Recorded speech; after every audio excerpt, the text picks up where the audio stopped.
I have watched the sequel, Gremlins 2. What do you think? It's not as bad as the first one.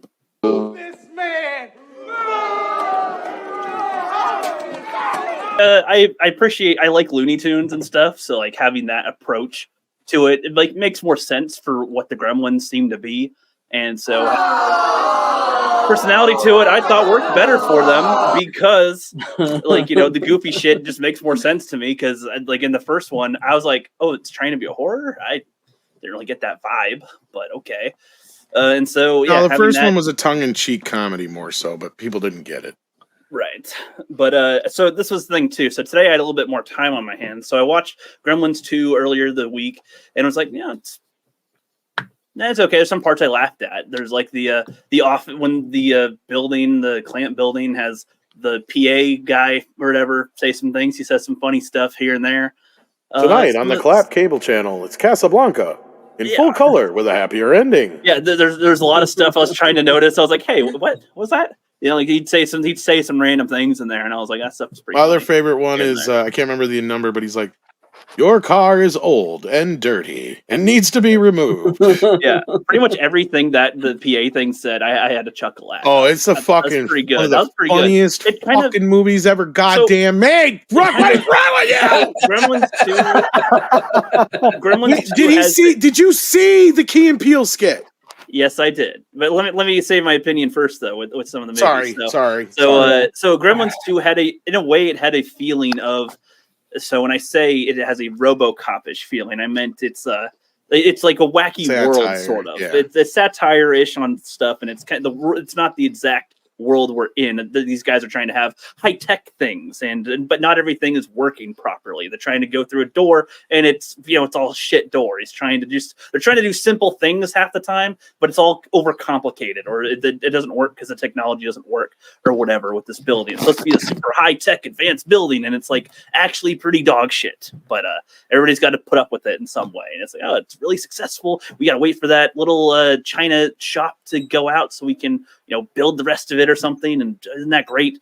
And it's like, oh, that's it doesn't work out for you guys because of what happens. It made a little more sense for the destruction and the terror of the Gremlins to be in this type of building to me that seemed to fit better for what you guys told me that they're. I'm gonna blow your brain and say he did all the same things in the first movie. You just didn't notice it because it was more subtle. The building is all the inventions that Peltzer makes, his dad makes, right? Mm-hmm. The town is a set. So in this movie, the town is now an entire building instead, right? So it's all kind of the same shit, just amped up to 11. Right, which is so I liked some of these aspects. The Gremlins themselves, like I don't like the Gremlins. Like I just don't like, especially the googly-eyed boobly-blue dude. So much of it is just so much of it. They're so much better in the second movie. The Gremlins are. No, they're more tolerable in a way, but then sometimes some of them, some specific ones annoy me more. Like that, I'm like, oh, the super laugh one. Like God, I want to kill that thing. I'm just like, please. I love Daffy. Like I know he's great. Just like no, that one was the most annoying to me.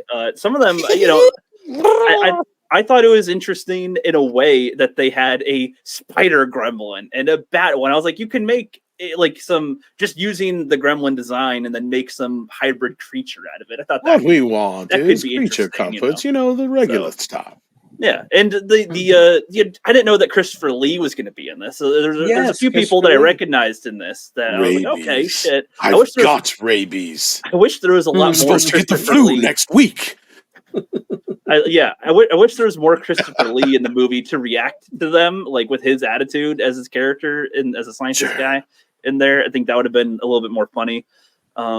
I watched some of the, so I did more behind the scenes watch of this stuff too, and commentary a little bit. The directors, apparently Gremlins 2 entirely, you guys might have told me this, but I don't remember if you did, that like Gremlins 2 was literally, they didn't intend to make it at all. They had apparently no Joe Dante never wanted to make it. And so they were just literally like, all right, you want us to? Well, let's just fuck around, I guess. That's because Warner Brothers okay with it? Okay. Was going to make it without him.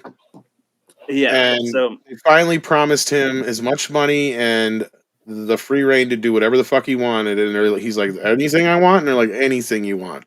And then basically that scene in Key and Peele, yeah, is like representing that with the you can just do this or that, just shut up, boy, and do all this googly eye stuff. Little Gremlin with a JJ. Put a chick in it. It's in the movie. Pretty much. That's We have one with electricity. and that was more Rick Baker actually, because Rick Baker's because originally Chris Wallace, who did the Gremlins for the first film, they wanted him back, but he couldn't because he was directing Fly 2. Yep. So he instead, Joe Dante went to Rick Baker, and Baker's like, I don't really want to do somebody else's design. He's like, I don't give a shit. Make it your own design. He's like, well, can I also make some, more Gremlins with some more character to them and stuff like that? He's like, yeah, knock yourself out. So that's where we got all the spider gremlin and all that kind of shit. That's all Rick Baker's stuff. And then I'm sure they sat around and came up with some goofy gremlins like they do in that thing, probably pretty similarly. But I mean, I liked I know that they present it like it's stupid to have the spider gremlin and a whatever thing, but it's like, I don't know. I thought that was, to have them be creepy little creatures like that, to have them transform into hybrid ones because they're in a science lab. I thought that made enough sense. Sure, it's this high tech place that keeps on trying to do all these things anyway, and then these little fuckers get in there and can. I knew they'd be a problem. I told you if we get a couple of plastic surgeons in there. I like people's reactions to the. What's also funny is Clamp was meant to be a villain in the film, but they liked him so much. Yeah, I liked a lot of the contrasts with some of the stuff, or the redhead chick, I was going to say intern, but that's probably not right name for her. It's Billy's title, boss, but, actually. Yeah, with the cigarette all the time. But she was oddly entertaining. Marla. Yeah. She was oddly entertaining for me. I was like, okay, they had a lot of character in the film that was interesting. Even the main boss guy, the secondary boss guy that gets made out with the chick one, whatever. The way they all interact, I thought was all right. I like how they made fun of the scene in the first one. The whole vibe of this film was of making fun of itself, sort of things with its approach. But it also, you can tell that they put a lot of work into that too, into the set and everything. This movie had triple the budget too. Sorry, go ahead, Greg. Yeah. No, I was gonna say he's for somebody who said it was all right. He's praising this one way more than he did. I knew he'd like this one in a weird way. I knew he would because I knew he'd. I had a feeling he'd like this one more too. But now you got to rewatch the first one, knowing what I said. Now that the first one is just a low key version of this, because the first one isn't meant to be taken seriously either. That whole joke, or it's actually not a joke. It's a joke to the audience. It's a punchline, right? The whole story with the dad. I told you that. That is Joe Dante's way of telling you it's okay to laugh at this shit. We're not being very serious. This is literally a Capra-esque town that has been taken over by the invasion of the body snatchers. That's what it is, right? It's supposed to be this, Christmas story kind of movie that's all of a sudden got these creatures that come in and just take it over. And then they literally take over the second film. Yeah, so it's like I said, it's everything the first movie's trying to say, just on in your fucking face. It's if you didn't get it the first time, I'm gonna tell you exactly what I was trying to say with the first movie. For all those motherfuckers out there who didn't get it, because for those who don't remember, the first movie got killed by the critics. The fucking critics. Well, so that's what I was going to ask. I was going to ask you guys. Siskel and Ebert were the only two critics that gave it a positive review. The second movie, though, the critics fucking loved, but nobody went to goddamn see. Well, so yeah, I was going to ask about the reception at the time, because the way that Gremlins 2 was made, it felt because they literally are commenting on the first Gremlins film in the movie, and having all the meta commentary about it the entire time, and the Hulk Hogan interruption and everything. I was like, okay, so it sounds like people hated Gremlins at the time. The critics, not the people. Okay. What was the and comment? People didn't go see the movie. That was the problem. What did people say about what was the negative reviews of Gremlins at the time? What was the original Gremlins 1? It's funny because you asked that. It's in the movie. Leonard Maltin gives you his exact fucking review, word for word, in the movie. I had his video book, and you open up his video book, And the review that he says in Gremlins is almost word for word what his review is. Gremlins is what did he say? Gremlins is a disgusting, disturbing story about gloppy little creatures who take over a little peaceful town on Christmas Eve. That is like his exact synopsis of the film in the old video. And then you look underneath it and his Gremlins 2 is there. And Gremlins 2, he says, it's a much better film, blah, blah, blah, blah, blah, and look out for the gratuitous cameo.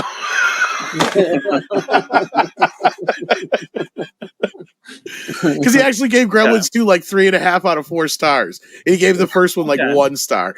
And Gremlins 2 got killed because it opened up against Dick Tracy and Another 48 Hours and Total Recall, and Back to the Future 3 was out for 4 weeks at that point. Yeah. So it had been just it opened up against way too much fucking competition. And arguably it's the better of half of those movies I mentioned, other than maybe Back to the Future and Total Recall. It's definitely better than Another 48 Hours. Dick Tracy is aged like a fine wine.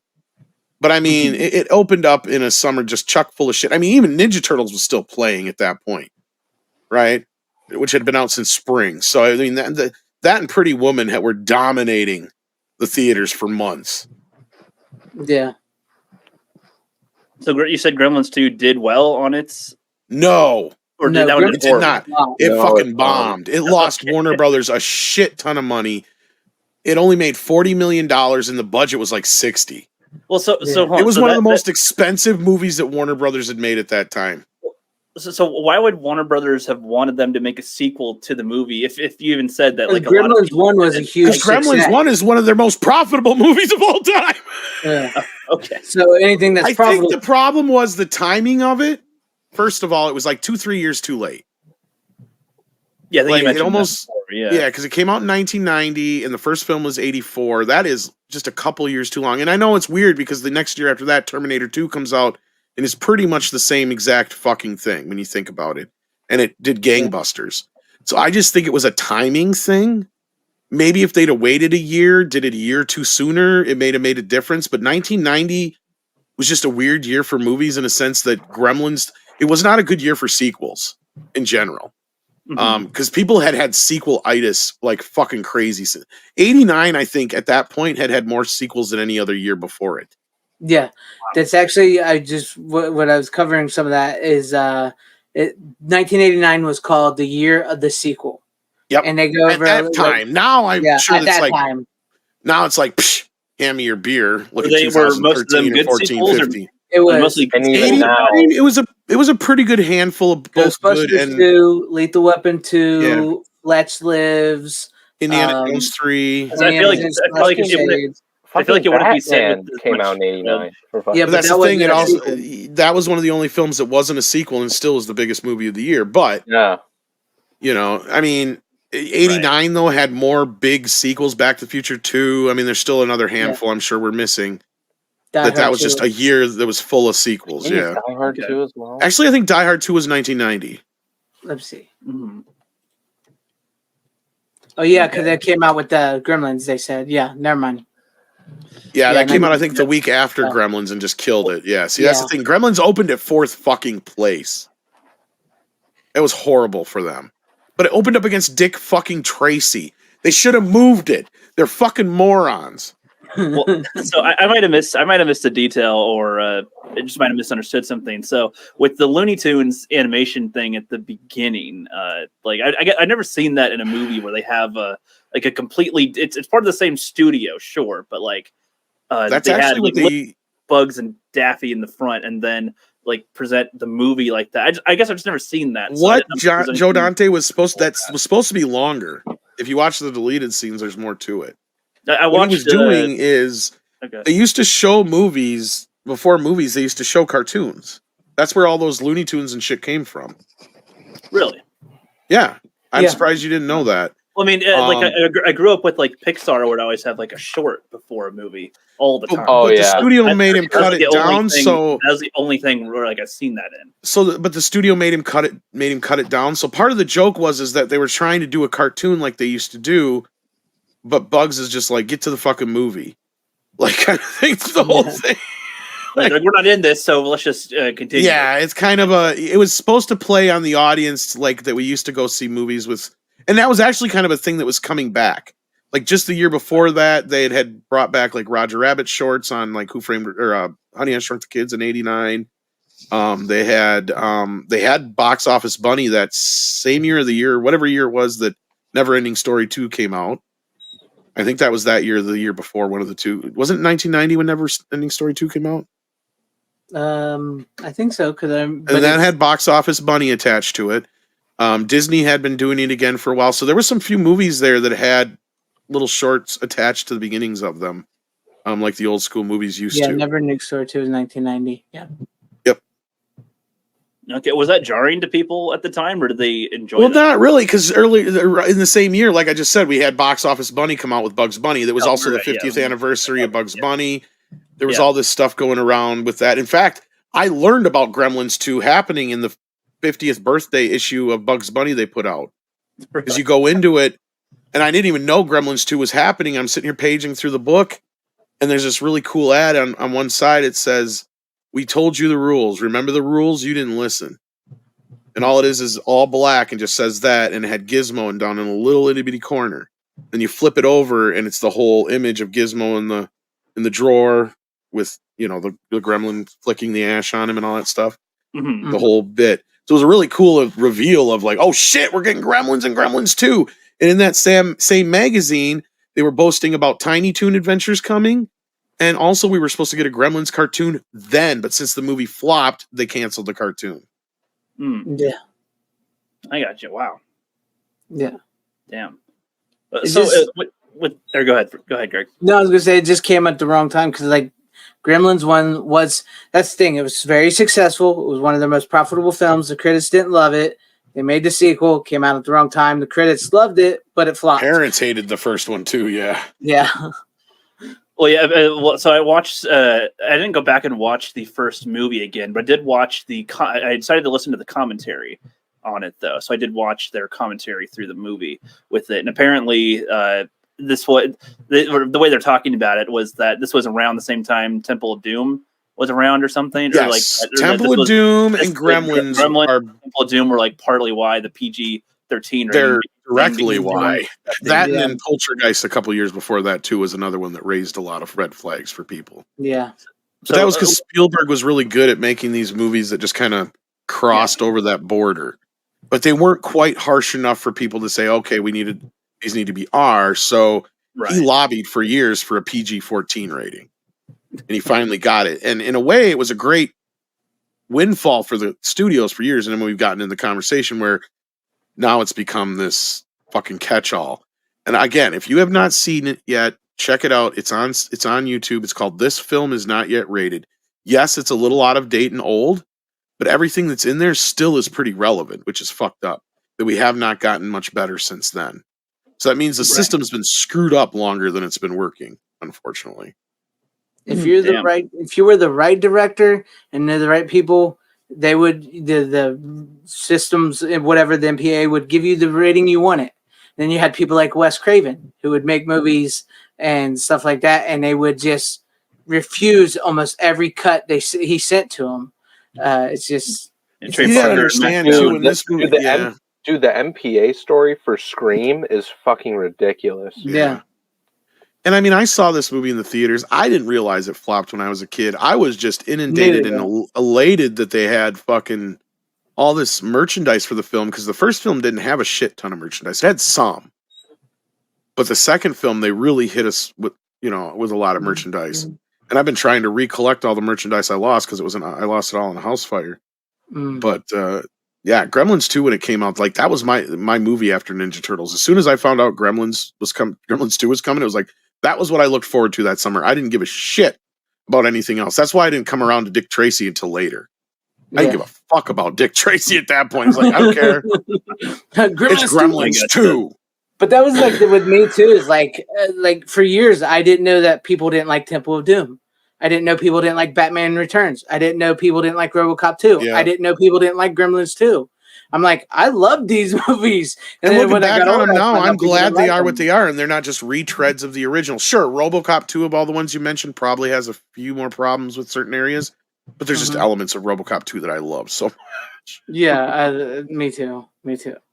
No, I surprised. I do have a third bit act, more. the third act of RoboCop 2 is amazing.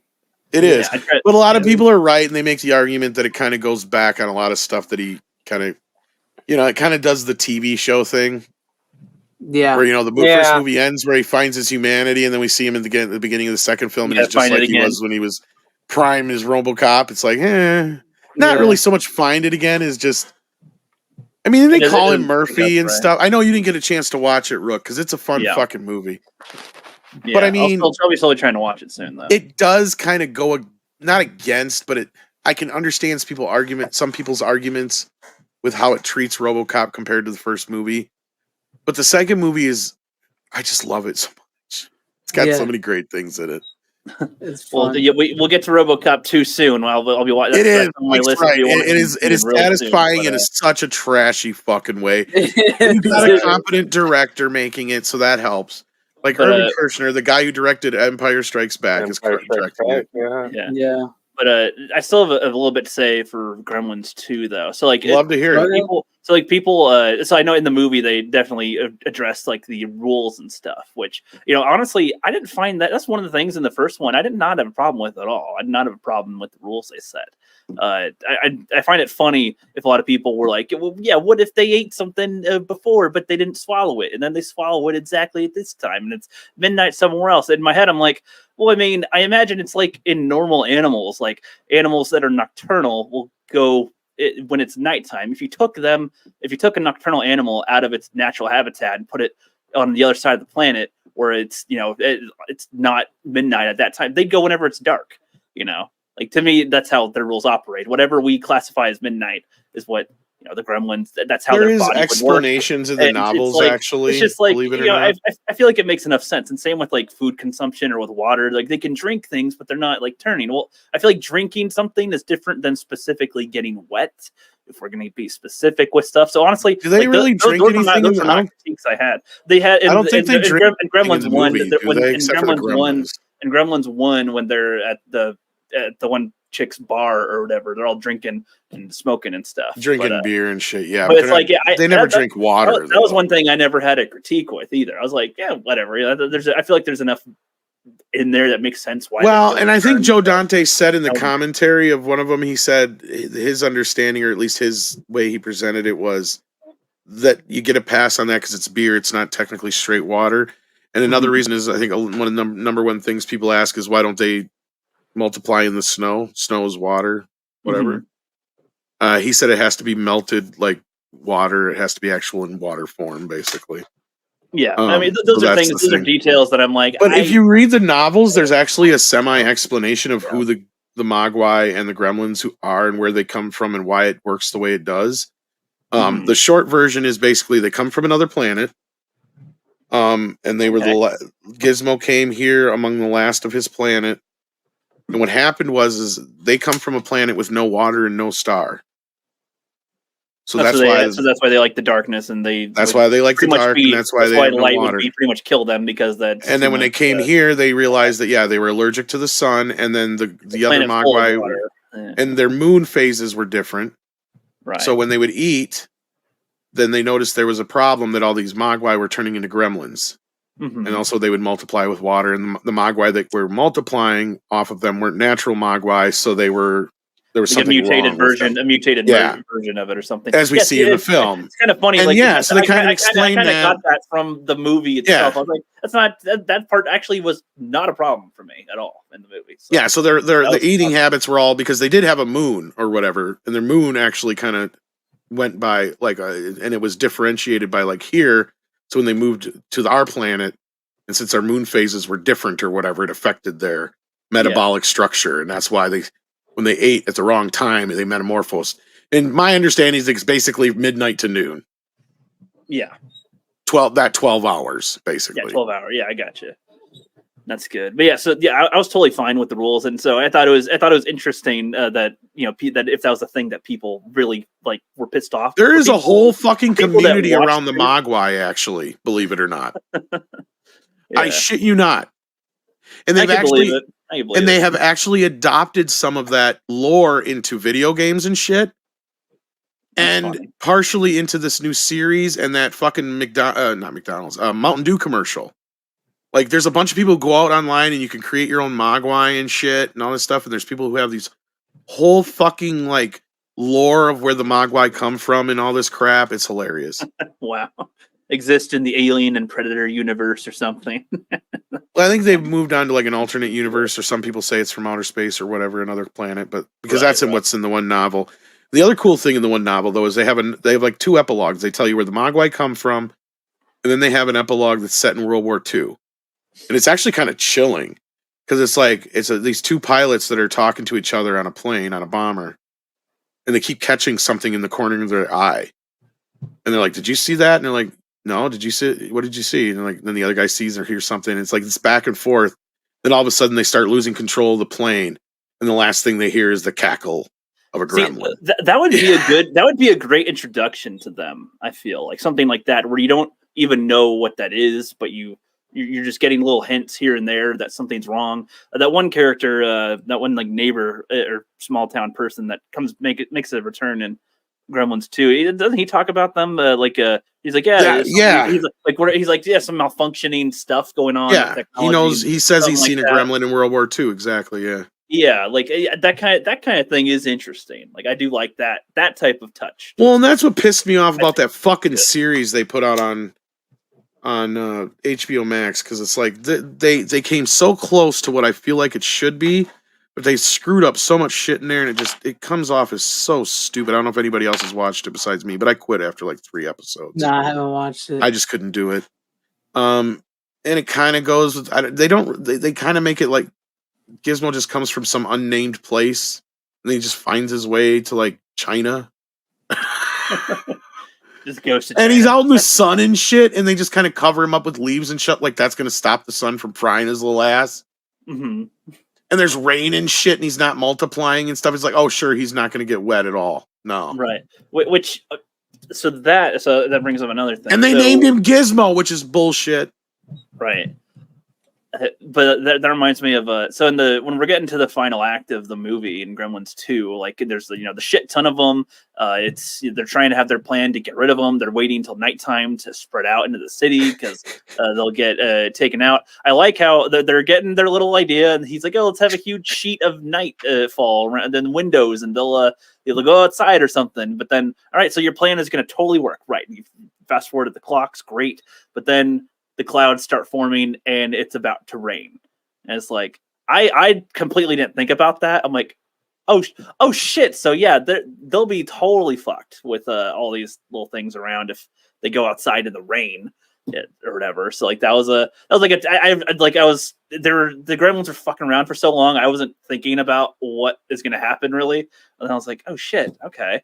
And so what is he going to do? Like I was for a moment, I was kind of like stumped on what they're doing now. They come in electric now? And then I was like, yeah, I was like, are they coming electric too? Yeah, they do now. They had I guess what I found more satisfying with this film than the last one is that I love when he's on hold. A lot of things that were set up, so the thing being on hold, like they didn't forget about that. They used that as that's how they defeated them. That was like a good use of it. I was like, oh shit, okay. I thought that was just gonna be a one-off gag and that's done, whatever. We forget about him. But then no, like I think we can all agree though, the vegetable gremlin is the worst of all. Like the worst one of all. Like the dumbest. Like you could have come up with so many better things than a vegetable gremlin. What the fuck? Yeah. Probably. But there's maybe, I feel like maybe if there's maybe a little bit too long of just shenanigans, like if it was maybe a little shorter, I would have been a little happier. I reject your hypothesis. So I was watching, like I said, I was trying to do more research on the movies a little bit just to give it more of my attention today since I watched Gremlins 2 last week.